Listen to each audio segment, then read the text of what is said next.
अस्सलाम वालेकुम students. Karachi board YouTube channel की जानिब से first year physics chapter number 3 हम स्टडी कर रहे थे। तो आज हम देखेंगे laws of motion. Laws of motion जो है ये इज़ाक न्यूटन, ये इसने क्या किया था, इसके बारे में स्टडी किया था बहुत ज़्यादा और कुछ फार्मूले वगैरह दिए थे। ठीक है, तो न्यूटन के बेसिकली 3 लॉज होते हैं जो आप मैट्रिक में पढ़ चुके हैं। फर्स्ट लॉ ऑफ मोशन क्या कह रहा है भाई, a body remains at rest, कोई भी बॉडी रेस्ट में रहेगी या वो कंटिन्यूसली मूव करती रहेगी यूनिफॉर्म वेलोसिटी के साथ in straight line unless acted upon bye an external unbalance force. यानी कोई भी चीज़ अगर रेस्ट में है तो वो रेस्ट में ही रहेगी, या अगर वो मूव कर रही है तो वो मूव करते रहेगी किसके साथ भाई, यूनिफॉर्म वेलोसिटी के साथ। अब कोई चीज़ अगर मूव कर रही है यूनिफॉर्म वेलोसिटी, रुकेगी कैसे, जब हम उस पर कोई फोर्स लगाएंगे तब जाके वो रुकेगी।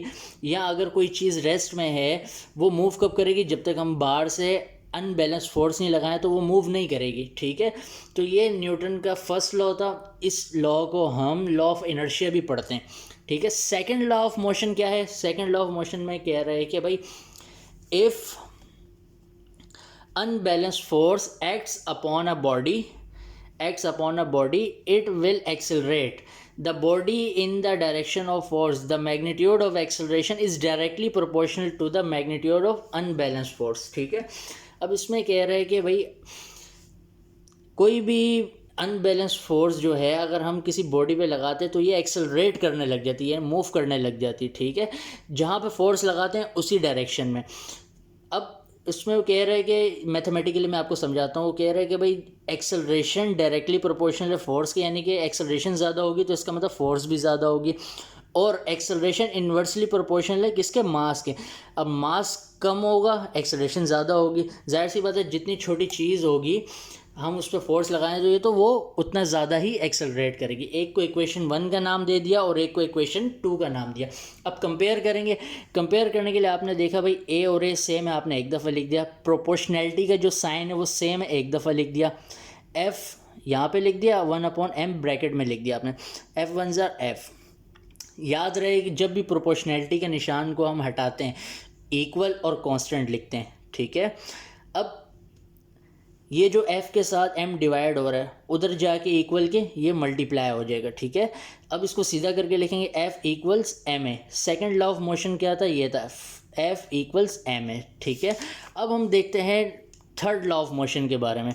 न्यूटन के जो थर्ड लॉ है वो कह रहा है कि भाई every action there is always an equal and opposite reaction. यानी कोई भी हम काम करते हैं तो उसका कोई भी अमल होता है तो उसका रद्द अमल होता है, लेकिन उसकी डायरेक्शन क्या होती है, अपोजिट होती है। तो इस वजह से हमने यहाँ पे क्या किया, माइनस लगा दिया। तो ये 3 के 3 लॉस थे न्यूटन के। अब हम देखते हैं इक्वेशन ऑफ मोशन। ये आपने मैट्रिक में पढ़ा होगा भाई, फर्स्ट इक्वेशन ये होती है, सेकंड ये होती है, थर्ड ये होती है। वी एफ का मतलब फाइनल वेलोसिटी, वी आई का मतलब इनिशियल वेलोसिटी, ए का मतलब एक्सेलरेशन, एस डिस्प्लेसमेंट को ज़ाहिर करता है और टी टाइम को ज़ाहिर करता है। लेकिन जब किसी बिल्डिंग से कोई चीज़ नीचे गिरेगी, इस कंडीशन को हम बोलते हैं फ्री फॉल या मोशन अंडर ग्रेविटी बोलते हैं ना। तो क्या होगा, जहाँ जहाँ एस होगा वहाँ वहाँ एच लिख देंगे, जहाँ जहाँ ए होगा वहाँ वहाँ जी लिख देंगे। एच का मतलब होता है हाइट और जी का मतलब क्या होता है भाई, एक्सेलरेशन ड्यू टू ग्रेविटी या ग्रेविटेशनल एक्सेलरेशन। इसकी वैल्यू आप कहीं भी चले जाए कांस्टेंट होती है, 9.8 मीटर पर सेकंड स्क्वायर। आई होप आपको समझ में आया होगा। वीडियो को लाइक करें, शेयर करें और सब्सक्राइब करें। अस्सलाम वालेकुम।